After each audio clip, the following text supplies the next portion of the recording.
Hepatitis A एक बहुत ही contagious liver infection है जो हेपेटाइटिस ए वायरस यानी HAV की वजह से फैलता है और ये आपके जिगर को मुतासर करता है।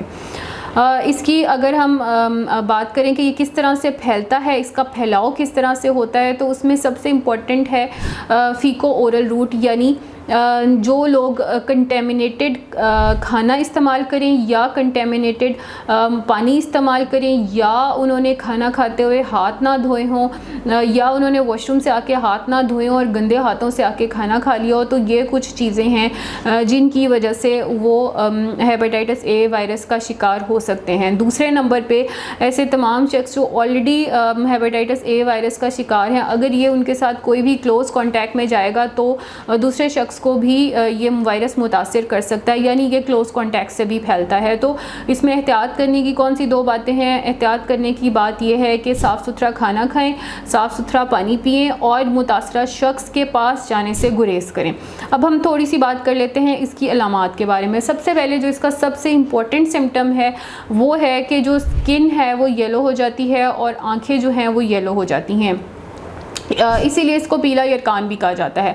दूसरे नंबर पे इसमें बहुत ज़्यादा जिस्म में थकावट और थकन की जो कंप्लेंट है वो पेशेंट करता है। तीसरे नंबर पे एपेटाइट जो है पेशेंट की बहुत कम हो जाती है, यानी उसको भूख नहीं लगती या उसका खाना खाने को दिल नहीं करता। चौथे नंबर पे इसमें बहुत ज़्यादा नौजिया और वॉमिटिंग की शिकायत होती है, यानी मतली या मतली जैसी फीलिंग होना और उल्टी ना आना, ये दोनों अलामात हो सकती हैं। पाँचवें नंबर पे ऐसे तमाम पेशेंट्स जिनमें हेपेटाइटिस ए वायरस का इन्फेक्शन होता है या वो इससे मुतासिर होते हैं, वो ये कंप्लेन करते हैं कि उनको एब्डोमिनल डिस्कम्फर्ट है या उनको एब्डोमिन में दर्द है या उसमें कोई इरिटेशन है या उसमें कोई पेन की कंप्लेंट है।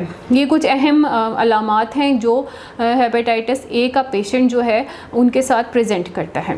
अगर हमें इसकी ट्रीटमेंट की बात करें यानी इसके इलाज की बात करें, तो इसमें सबसे इम्पॉर्टेंट जो इसका इलाज है वो हाइड्रेशन है और न्यूट्रिशन है और पेशेंट को एडवाइस किया जाता है कि रेस्ट करें, क्योंकि इसमें मुसलसल जो पानी की कमी है जिसम में जो उल्टियों की वजह से होती है उसमें उसकी वजह से पानी की कमी की वजह से जिसम में पानी की कमी हो जाती है और पेशेंट बहुत ज़्यादा थकावट महसूस करता है, बहुत ज़्यादा लेथार्जी महसूस करता है और ऐसे पेशेंट्स को एडवाइस किया जाता है कि आप ज़्यादा से ज़्यादा आराम करें, ज़्यादा से ज़्यादा पानी पिएँ और अच्छी जो है साफ़ सुथरी खुराक लें। शुरू में पेशेंट को एडवाइस किया जाता है कि वो उबला हुआ जो खाना है जैसे चावल है वो इस्तेमाल कर सकता है और उसके साथ साथ हल्की फुल्की ग़िज़ा ले सकता है।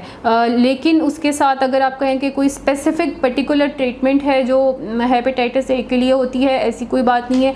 इसको सिम्टोमेटिकली मैनेज किया जाता है, यानी अलामत के मुताबिक इसका इलाज किया जाता है।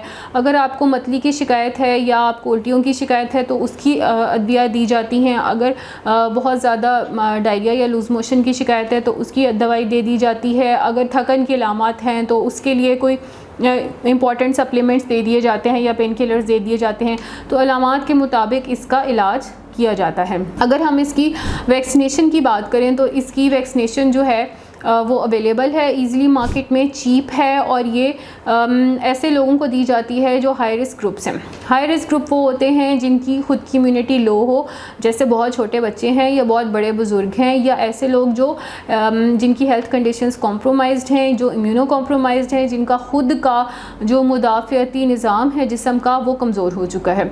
दूसरे नंबर पर इसमें जो बहुत इंपॉर्टेंट है वो ये है कि हाइजीन कंडीशंस, हाइजीन जो है वो बहुत अच्छी होनी चाहिए। पर्सनल बार बार जो है हाथ रेगुलर धोने की आदत आपने घर में बच्चों को भी डालें, बड़ों को भी डालें और स्पेशली खाना खाने से पहले हाथ धोने की आदत और वॉशरूम इस्तेमाल करने के बाद हाथ धोने की आदत इस बीमारी से काफ़ी हद तक बचा लेती है। उसके अलावा एक इम्पॉर्टेंट बात यह है कि कंटेमिनेटेड फूड और वाटर का इस्तेमाल नहीं करना। ज़्यादातर ये जो इन्फेक्शन है हमारे जिस समय बाहर के खाने खा के आता है, क्योंकि आपको नहीं पता कि बाहर का जो खाना है वो कब का बना हुआ है, कितना पुराना है, उसको किस तरीके से पकाया गया है, क्या जिसने पकाया उसके हाथ भी साफ़ सुथरे थे या नहीं थे।